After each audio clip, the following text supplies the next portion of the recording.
अस्सलाम वालेकुम dear students, welcome back to my channel. ये है आपका favourite channel free academia. Okay बच्चों, आई होप सो कि आप लोगों का तर्जुमातुल कुरान का पेपर जो है बहुत बहुत अच्छा हुआ होगा। आज की इस वीडियो के अंदर हम लोग 9th केमिस्ट्री का पेपर डिस्कस करेंगे। हम लोग देखेंगे कि 2 डेज के अंदर आप लोगों ने किस तरह केमिस्ट्री की प्रिपरेशन करनी है और कौन कौन से चैप्टर्स आप लोगों ने करने हैं। मैं हमेशा अपनी वीडियो में एक बात कहती हूँ कि हमने जब भी तैयारी करनी है तो हम लोगों ने एक स्मार्ट स्टडी प्लान से तैयारी करनी है। हमारा जो मेन फोकस है वो ये है कि हम लोगों ने स्मार्ट स्टडी प्लान के अकॉर्डिंग 60/60 मार्क्स जो हैं वो गेन करने हैं। अब ये किस तरह पॉसिबल है? ये सिर्फ और सिर्फ इस सूरत में पॉसिबल है अगर जो आप लोग, जो मैं आपको टेक्निक बताऊंगी कि आप लोगों ने इस तरह पेपर अटेम्प्ट कर आना है, इस तरह से चीज़ें आप लोगों ने तैयार करनी है, उसको फॉलो करोगे तभी आप लोग 60/60 मार्क्स जो हैं वो गेन कर सकोगे। आप लोगों का गोल यही होना चाहिए कि जैसे मैम ने कहा है कि हम लोगों ने 60/60 मार्क्स जो हैं वो हर हाल में हासिल करने हैं। अब ये किस तरह हासिल करने ये मैं आपको बताती हूँ। सबसे पहले अगर बच्चों बात करें आप लोगों के पेपर पैटर्न की, तो आप लोगों को पता है कि टोटल आप लोगों का 60 मार्क्स पेपर होगा, जिसके अंदर हाफ मार्क्स जो होंगे वो आप लोगों के एमसीक्यूज के होंगे और आप बाकी जो होंगे वो आप लोगों के सब्जेक्टिव के होंगे। 12 बच्चों आप लोगों को एमसीक्यूज आएंगे और एमसीक्यूज सारे के सारे आप लोगों को प्रोबेबली 10 एमसीक्यूज जो होंगे वो एक्सरसाइज में से होंगे। जो 1-2 एमसीक्यूज होगा वो रीडिंग में से होगा, कोई कॉन्सेप्चुअल चीज़ होगी या की पॉइंट्स में से होगा, वरना प्रोबेबली जैसे आप लोगों ने फिजिक्स का पेपर देखा था वो भी ज़्यादातर आप लोगों का एक्सरसाइज में था। तो बहुत सारे चांसेस हैं कि आप लोगों का पेपर जो है वो एक्सरसाइज है, क्योंकि बेसिकली इस दफा क्या है कि फर्स्ट टाइम पेपर्स जो हैं वो न्यू बुक के साथ आए हैं, ब्रिटिश सिलेबस के साथ आए हैं। तो उन्होंने कोशिश करनी है कि आप लोगों को इतना ट्रिकी मत दें, जो दें वो सामने से दें, चीज़ इतनी मुश्किल बनाकर ना दें। तो आप लोग कोशिश करो कि आप लोगों के बेसिक कॉन्सेप्ट्स के जितने बेसिक लेवल के जितने भी कॉन्सेप्ट्स हैं वो अच्छी तरह क्लियर हो और आप लोगों को कोई भी मुश्किल ना हो। तो टोटल आप लोगों को 12 एमसीक्यूज आने हैं और 12 ही मार्क्स के होंगे। उसके बाद जो बाकी 48 मार्क्स का होगा वो आप लोगों का सब्जेक्टिव होगा। पेयरिंग स्कीम आप लोगों ने देखी होगी कि कितने चैप्टर्स में से कितने कितने आने हैं, उसको हम थोड़ा सी बाद में डिस्कस करते हैं। उससे पहले हम लोग देख लें कि आप लोग पेपर अपना किस तरह अटेम्प्ट करा के आना है। तो बच्चों केमिस्ट्री का पेपर जो होता है वो डेफिनेशंस के बगैर इनकम्प्लीट होता है। मतलब कि आप लोग जब तक डेफिनेशन नहीं लिखोगे ना पेपर के अंदर तो आप लोग अच्छे तरीके से काम नहीं कर सकोगे। तो ये मोस्ट इंपॉर्टेंट चीज़ जो है वो डेफिनेशंस हैं।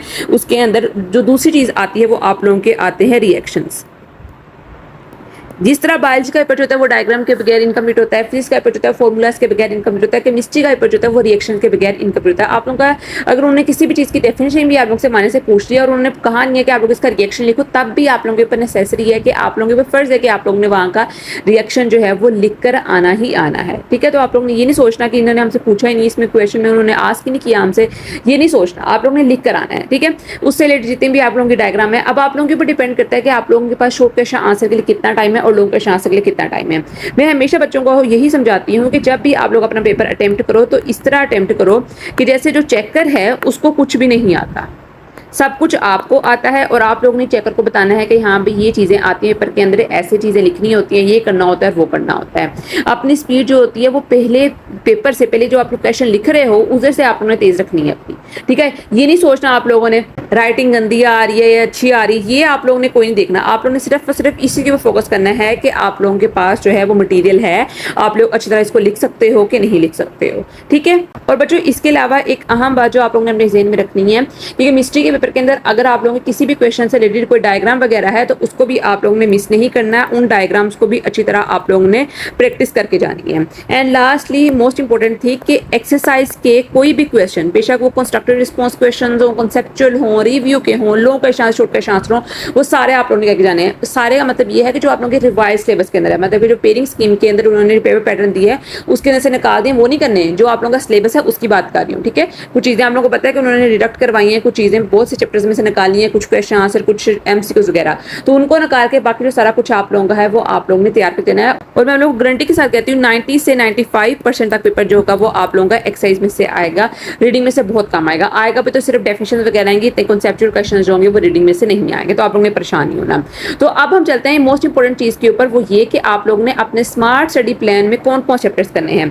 तो मुझे सबसे पहले जो चैप्टर्स है ना, कुछ चैप्टर जो आप लोगों ने याद रखने हैं पूरे चैप्टर नंबर 1 +2 +8 +10, ये 4 चैप्टर ऐसे हैं जो कि आप लोगों ने कंप्लीटली तैयार करने हैं। इसके अंदर कोई चॉइस नहीं है, मतलब कि एमसीक्यूज तो आप लोगों ने वैसे सारी बुकें तैयार करने हैं, बट इसका मतलब ये है कि आप लोगों ने इनके लॉन्ग क्वेश्चन आंसर भी करने हैं और शॉर्ट क्वेश्चन आंसर्स भी करने हैं। चैप्टर 1, 2, 8 और 10।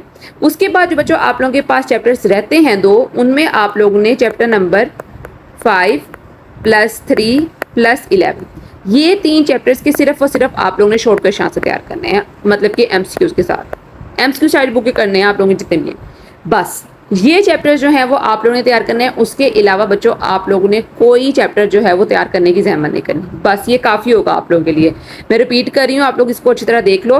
चैप्टर नंबर 1, 2, 8 और 10 ये आप लोगों ने कंप्लीटली करने, including the MCQ, short question answers और लॉन्ग क्वेश्चन आंसर्स।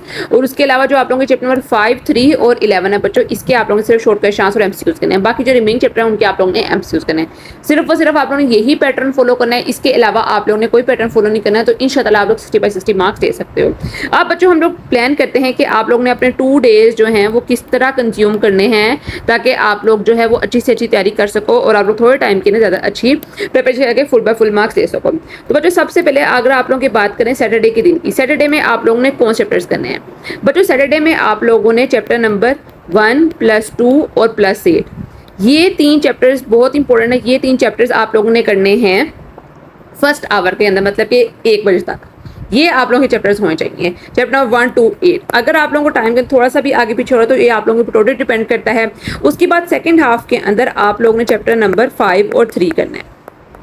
ये 3 चैप्टर्स 4 चैप्टर 5 चैप्टर्स जो हैं ये आप लोगों ने करने हैं सैटरडे वाले दिन। चैप्टर नंबर 1 to 8 और 5, 3 ये 5 चैप्टर्स आप लोगों ने करने हैं सैटरडे को। ये आप लोग अच्छी तरह अपनी बात में डालो। इनके जो 5, 3 के शॉर्ट क्वेश्चन आंसर्स, जबकि 1 to 8 के long question answer, short question answer और MCQs ये आप लोगों ने सैटरडे करने हैं। उसके बाद संडे के दिन बच्चों आप लोगों ने क्या करना है? संडे के दिन में आप लोगों ने करना है चैप्टर नंबर 10 + 11 और आपके पास जितने भी रिमेनिंग चैप्टर्स रह गए हैं उनके आप लोगों ने करने हैं MCQs, क्योंकि इसमें आप लोगों ने रिवीजन भी करनी है। मैंने फर्स्ट डे इसलिए ज़्यादा कहा है क्योंकि बच्चा बहुत ज़्यादा एनर्जी के अंदर होता है, वो कहता है मैं फटाफट सिलेबस अपना कंप्लीट करने की कोशिश करूँ, इसलिए मैंने जो चैप्टर्स जो हैं ये मुश्किल वाले जो हैं ये मैंने फर्स्ट पे रखे हैं। आप लोगों के ऊपर टोटली डिपेंड करता है कि आप लोग किस तरह इसको रिवाइज करना चाहते हो, किस तरह इसको डिस्ट्रीब्यूट करना चाहते हो।